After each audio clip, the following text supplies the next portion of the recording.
नमस्कार. मराठी अपडेट गुरु या यूट्यूब चॅनलवर संपूर्ण महाराष्ट्रातील लाडक्या बहिणींचं मी ओमकार स्वागत करतो. लाडक्या बहिणींना खात्रीशीर माहिती देण्याचं काम आपल्या चॅनलवरती दिलं जातं. आता जुलै महिना संपत आलेला आहे, तर जुलै महिन्याचे 1500 रुपये आमच्या बँक खात्यामध्ये कधी जमा होणार, तर या संदर्भात आजच्या व्हिडिओमध्ये आपण खात्रीशीर माहिती घेणार आहोत. चला तर आजच्या माहितीपर व्हिडिओला सुरुवात करूया. तर मिळालेल्या माहितीनुसार संपूर्ण महाराष्ट्रातील पात्र लाडक्या बहिणींना जुलै महिन्याच्या 1500 रुपयाची खुशखबर साधारण ऑगस्ट महिन्यातील 5 तारखेपर्यंत मिळण्याची शक्यता सध्या मिळालेल्या माहितीवरून वर्तवण्यात येत आहे. म्हणजेच अपेक्षित धरूया की 5 तारखेपर्यंत संपूर्ण महाराष्ट्रातील लाडक्या बहिणींना जुलै महिन्याचे 1500 रुपये तुम्हाला मिळणार आहेत. तर यामध्ये सगळ्यात महत्त्वाची बाब म्हणजेच 5 तारखेच्या पूर्वी 2 ते 3 दिवस अगोदर मंत्री आदित्य तटकरे तशी घोषणा करतील किंवा त्यांचं ट्विटरचं अधिकृत पेज आहे, तर यावरती त्यांची प्रेस कॉन्फरन्स असेल किंवा त्यांचं अधिकृत पोस्ट असेल तर ती तुम्हाला पाहायला मिळणार आहे.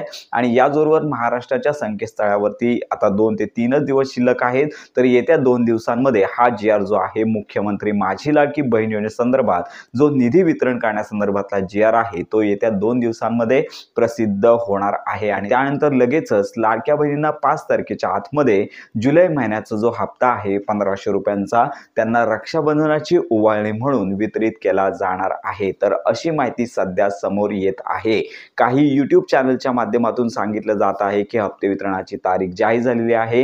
हप्ते वितरण आजपासून सुरू झालेलं आहे. त्याचबरोबर काही लाडक्या बहिणींच्या बँक खात्यामध्ये 1500 रुपये येण्यास सुरुवात झालेली आहे. त्यामुळे संपूर्ण महाराष्ट्रातील पात्र लाडक्या बहिणींना एकच विनंती, सध्या तरी हीच तारीख समोर आलेली आहे की 5 तारखेपर्यंत तुम्हाला जुलै महिन्याचे 1500 रुपये मिळून जाणार आहेत. आता याच्यामध्ये 26 लाख ज्या अपात्र बहिणी ठरलेल्या आहेत यांच्या संदर्भात देखील आजच्या व्हिडिओमध्ये आपण माहिती देणार आहोत. तर यामध्ये सगळ्यात महत्त्वाची बाब म्हणजे ज्या बहिणी अपात्र ठरवण्यात आलेल्या आहेत त्यांचा कायमचा हप्ता बंद झालेला नाही, आपण यापूर्वी सांगितलेलं आहे. तर प्रत्येक जिल्हाधिकारी आहे तर यांच्या कार्यालयामध्ये या डेटा जो आहे किंवा अपात्र बहिणींची यादी आहे प्राप्त होईल आणि त्यांची कागदपत्र पडताळणी पुन्हा करून त्यांना ज्या लाडक्या बहिणी या निकषांमध्ये बसत आहेत, ज्यांच्याकडे 4 चाकी वाहन नाही, 2.5 लाखापेक्षा कमी उत्पन्न आहे, त्याचबरोबर एकापेक्षा अधिक योजनांचा लाभ घेत नसतील अशा पात्र लाडक्या बहिणींना पुन्हा पात्र केलं जाणार आहे. ज्यांनी वेबसाईटवरती नोंदणी केली आहे ते तक्रार ऑनलाईन करू शकतात, परंतु इतर लाडक्या बहिणींना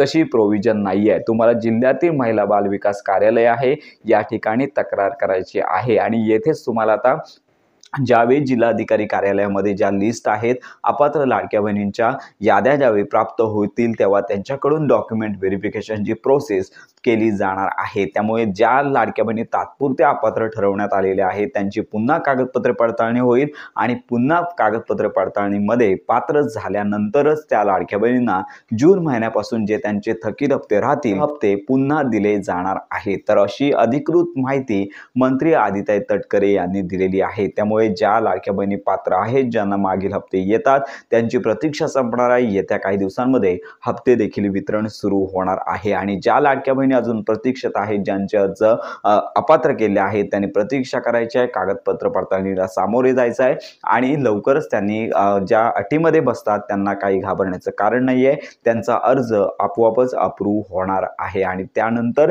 त्यांना राहिलेले जे मागील हप्ते आहेत त्यामुळे ज्यांचे हप्ते वितरण अजून आलेलं नाही आहे, ज्या अपात्र ठरलेले आहेत त्यांनी प्रतीक्षा करायची आहे. कागदपत्र पडताळणीला सामोरे जाऊन तुम्हाला अर्ज पुन्हा व्हेरीफाय करून पात्र करून घ्यायचा आहे आणि त्यानंतरच तुम्हाला मागील महिन्याचे हप्ते मिळणार आहेत. तर अशा प्रकारे ही महत्त्वाची माहिती सर्व लाडक्या बहिणींपर्यंत नक्की पोहोचवा. योजनांसंदर्भात खात्रीशीर माहिती करता आपल्या मराठी अपडेट गुरु या यूट्यूब चॅनलच्या कनेक्टमध्ये राहा.